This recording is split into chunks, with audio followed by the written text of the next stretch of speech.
자, 그러면 우리 오늘 39장, 우리 이사야서 39장 한번 읽어보도록 하겠습니다. 오늘 짧아요. 짧으니까 한번 보죠.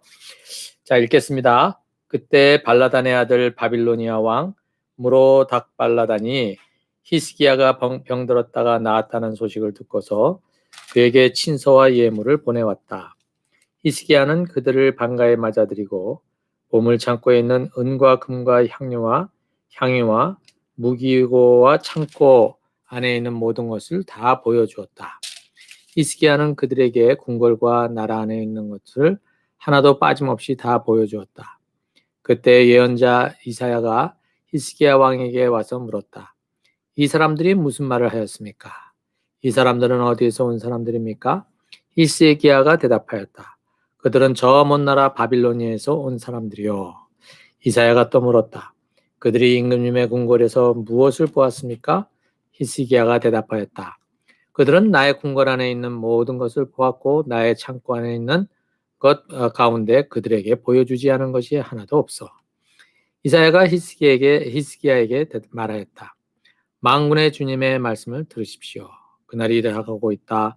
그날이 오면 너희 왕궁 안에 있는 모든 것과 오늘까지 너희 조상이 저장하여 놓은 모든 보물이 남김없이 바빌론으로 옮겨갈 것이다. 주님께서 또 말씀하십니다. 너에게서 태어날 아들 가운데에서 더러는 포로로 끌려가서 바빌론 왕궁의 환관이 될 것이다. 히스기야가 이사야에게 말하였다. 그대가 전해준 주님의 말씀은 지당한 말씀이요. 히스기야는 자기가 살아있는 동안만이라도 평화와 안정이 계속되면 다행이라고 생각하였다. 네. 오늘 이 39장 이 내용은 우리가 38장의 내용하고 연결이 돼서 읽어야 될 것이죠. 히스기야가 병이 들어가지고 거의 죽게 되는 상황이 벌어졌어요.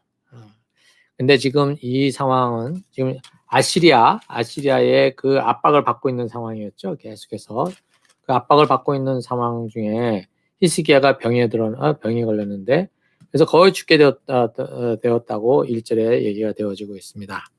그래서 이렇게 거의 죽게 된 이러한 상황 속에서 지금 하나님께서 지금 사실 히스기야가 죽을 것이라고 말씀을 하셨거든요.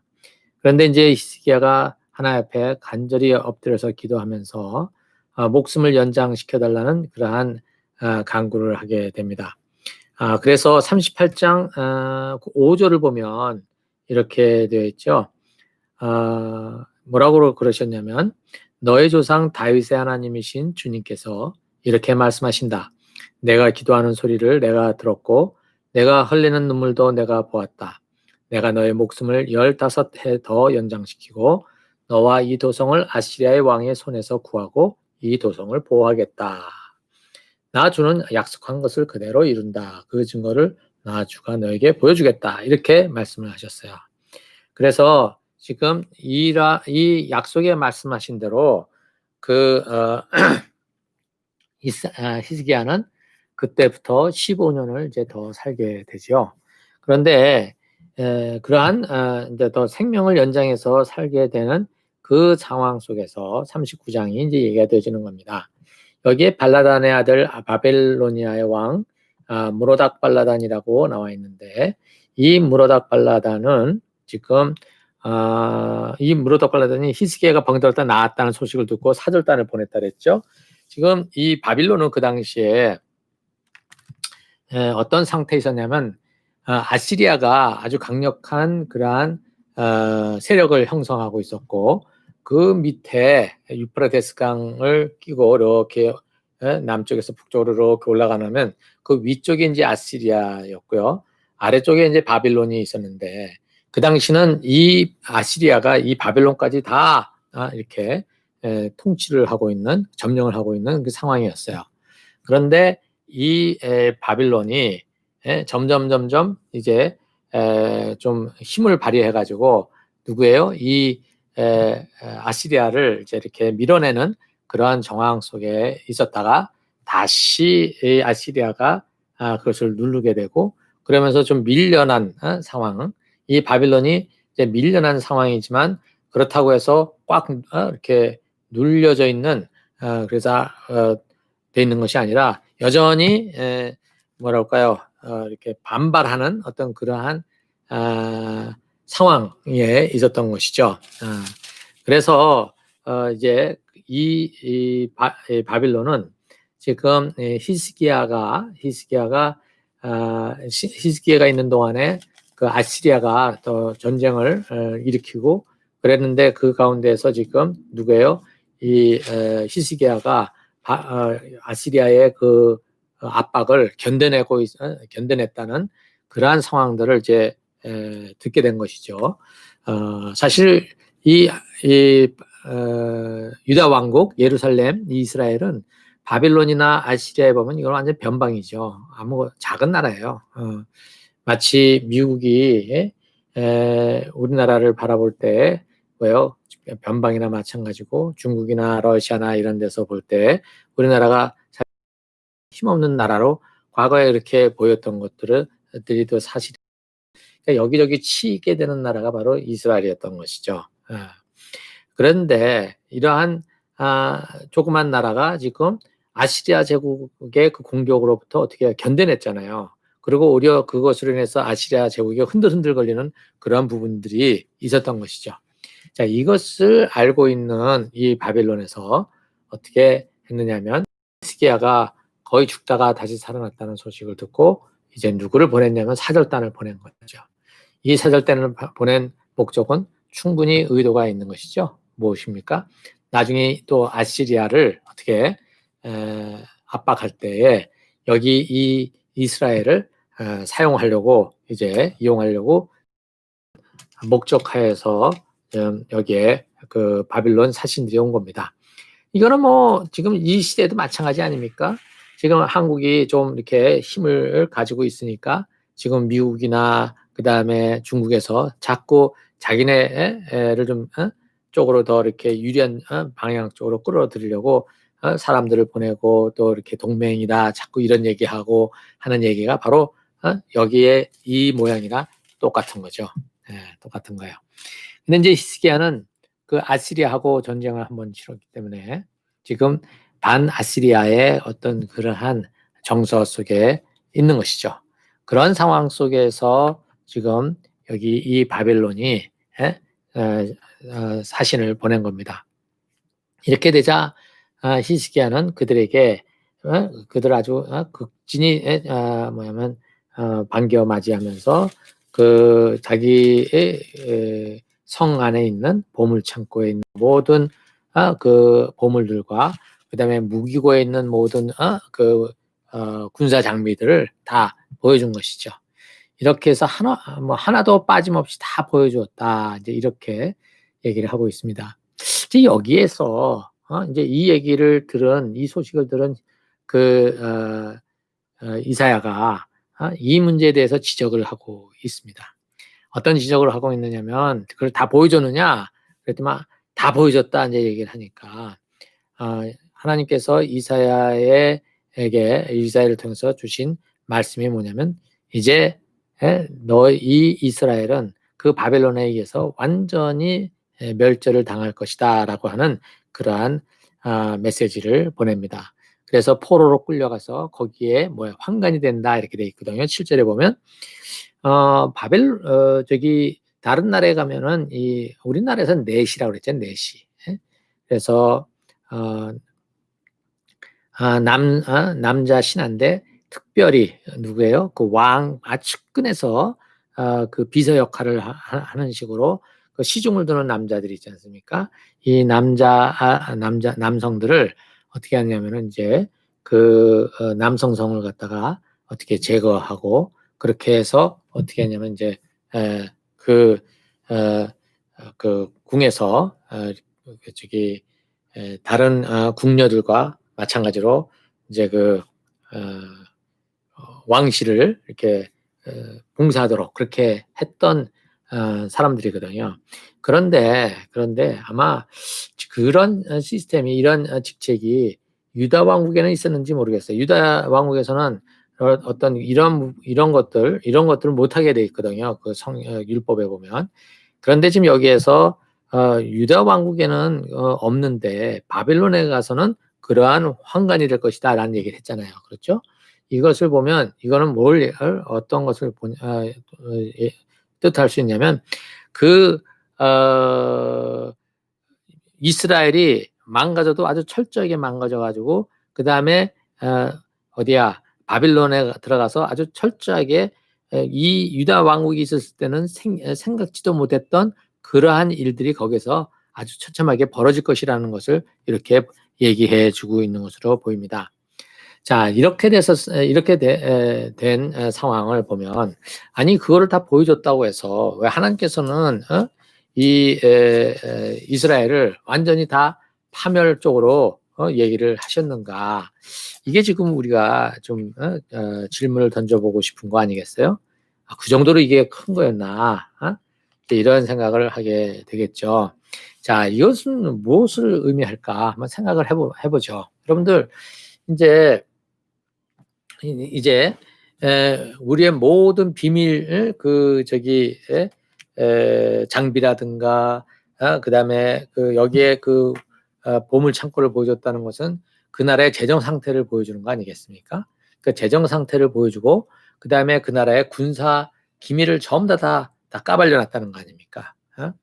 이것은 어느 누가 오든지 간에 다 아무리 동맹이라 해도 보여줄 수 없는 것인데 이것을 갖다가 다 드러내서 보여줬다라고 할 때에 이거는 어쩌면은 아주 순진한 그런 태도일 수도 있겠죠. 그렇죠?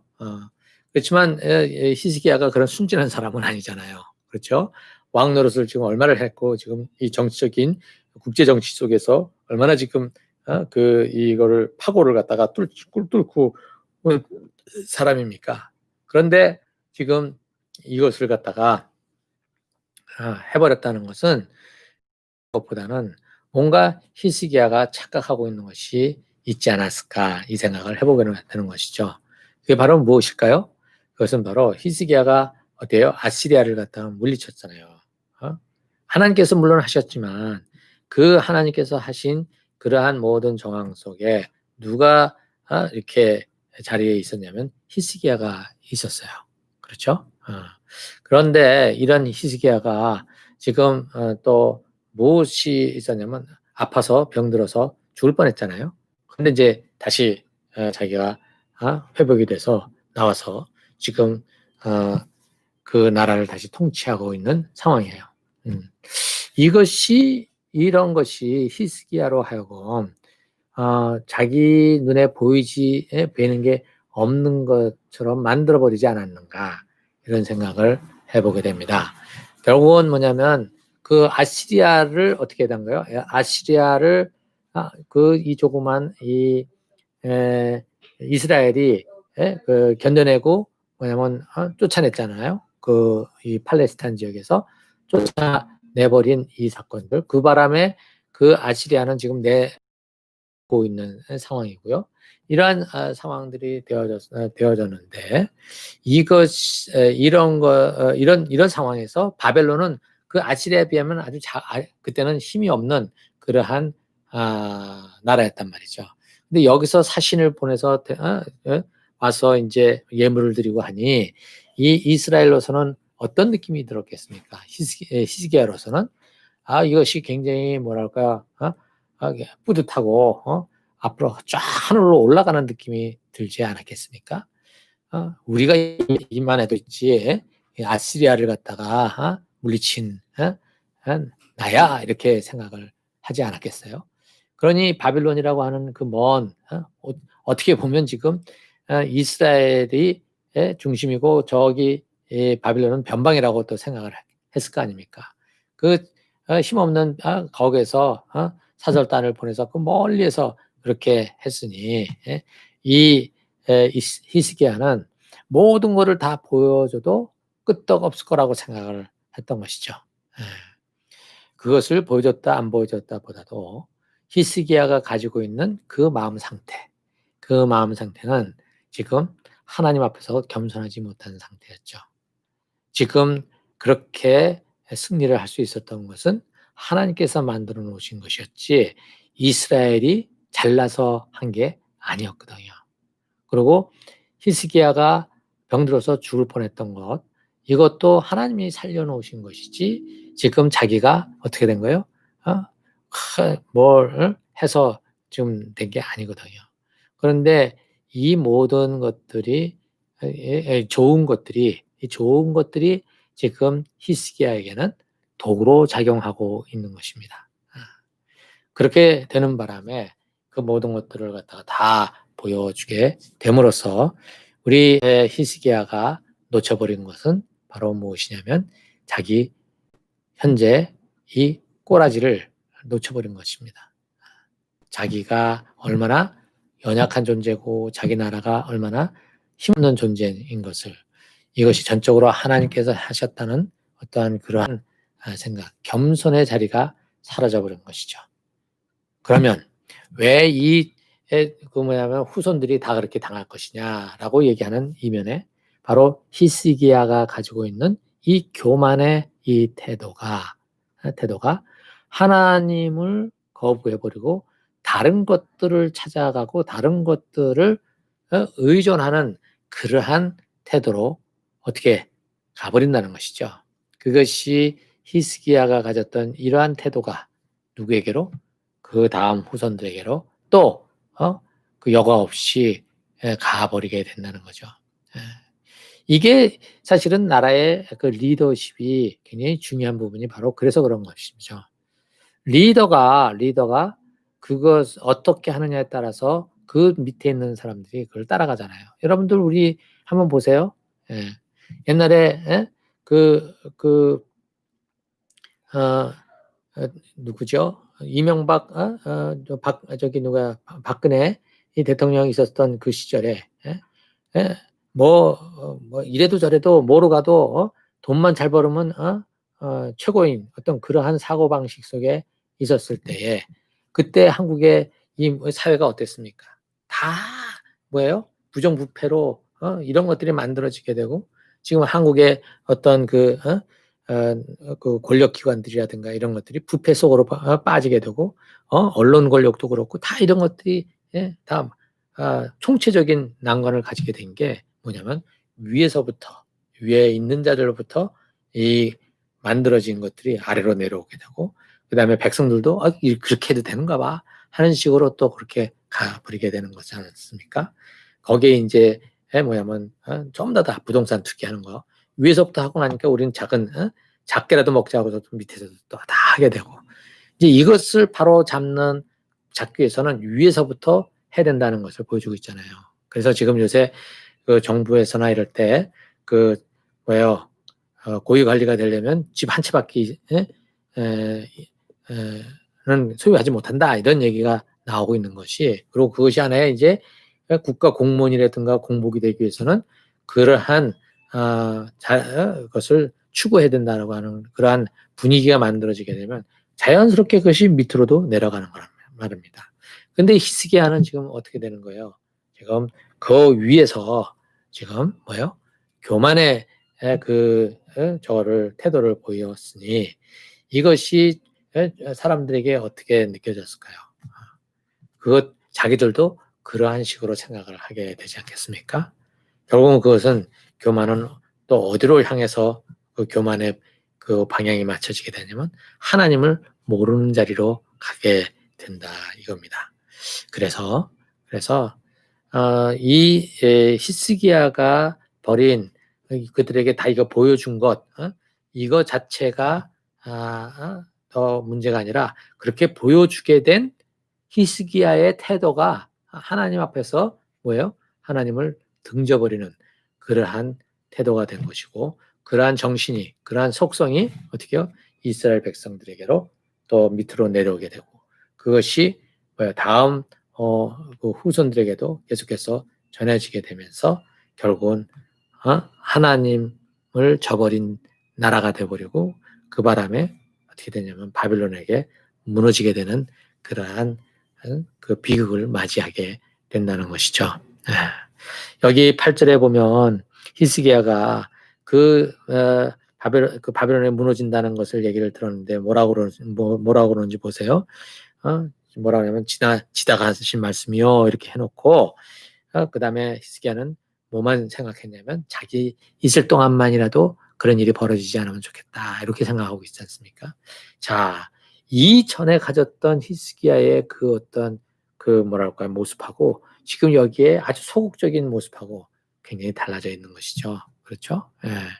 여기에 지금 사실은 히스기야는 어떤 태도를 보여야 되냐면 하나님 제가 잘못했습니다 하고 어떻게 돼요? 하나님 앞에 나아가서 엎드려야 되지 않습니까? 근데 뭐라고요? 주님 뜻 말씀하신 대로 되겠지요. 이렇게 태도를 보이고 있어요. 이게 무슨 그 겸손한 태도입니까? 하나님의 그것을 뜻하는 저겁니까? 아니잖아요. 자기가 죽으려고 그랬었을 때 하나님께서 뭐냐면은 하나님께 구할 때 뭐라고 기도했습니까? 여기에 보면은 그 3절에 보면 주님께서 보시기에 저를 기억해 주시고 살려달라고 그렇게 했지 않습니까? 근데 하나님께서 자기 때문에 이스라엘을 갖다가 이제 어떻게 죽어도 내버려 두겠다라고 말씀하셨다면 자기가 어떻게 돼요? 죽을 수 있는 이스라엘을 다시 살려달라고 자기가 어떻게 하나님 앞에 매달려야 되지 않습니까? 근데 그걸 안 해요. 주님이 하신다면 하셔야죠. 뭐 이런 태도를 보이고 있는 거예요. 이게 바로 이제 히스기야가 가지는 치명적인 문제였던 것이죠. 우리가 성공하고 우리가 잘하고 우리가 뭔가 어떤 업적을 내거나 무엇을 하게 되면 우리도 모르는 사이에 내가 중심이 되어버리는 그러한 그 함정으로 빠지게 됩니다. 그래서 우리가 이 부분에 있어서 정말 자신을 돌아보고 계속 성찰하고 하나님이 우리의 주인 되심을 우리의 왕 되심을 우리는 항상 잊어버리면 되지 않습니다. 안 됩니다.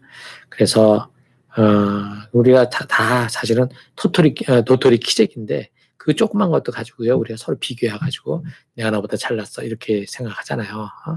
이런 것들이 있잖아요. 다 히스기야가 가지는 이 병이에요. 질병이에요. 우리도 그 질병 속에 있다는 걸 알고 우리가 주 예수 그리스도의 십자가 안에서 이 부분에 대한 철저한 자기 성찰이 필요하다. 그리고 주님 앞에 온전히 겸손히 우리가 엎드려야 된다. 이것을 오늘 여러분들하고 같이 나눠보고 싶었습니다. 자, 우리 같이 기도하고 또 마무리하도록 할까요? 사랑의 하나님 아버지, 히스기야가 참으로 주님 앞에서 성실하게 겸손하게 또 그 이스라엘을 사랑하는 마음으로 아버지 개혁적인 일들을 하고 아버지 또 그것을 말미암아 그때 최강대국의 그 군사를 아버지 물리칠 수 있는 그러한 아버지 은혜를 받았었는데 어느새 그것이 그에게 독이 돼 버리고 말았습니다. 아버지 주님께서 참 살려주셨는데 그것도 그에게는 또 독이 되고 말았습니다. 아버지 하나님 그런 면에 있어서 아버지 우리가 참 이 히스기야를 거울로 삼아서 우리가 하나님 앞에서 계속해서 우리의 연약함을 알게 하시고 더 겸손히 아버지 하나님의 무릎을 꿇는 자가 되게 해 주시기를 간절히 바랍니다. 우리가 그렇게 서로가 서로를 이렇게 돌아보고 또 자신을 살펴서 아버지 하나님 우리가 서로가 같이 겸비한 마음으로 서로를 섬기는 그러한 자리에 있게 하여 주십시오. 감사드리며 예수님의 이름으로 기도했습니다.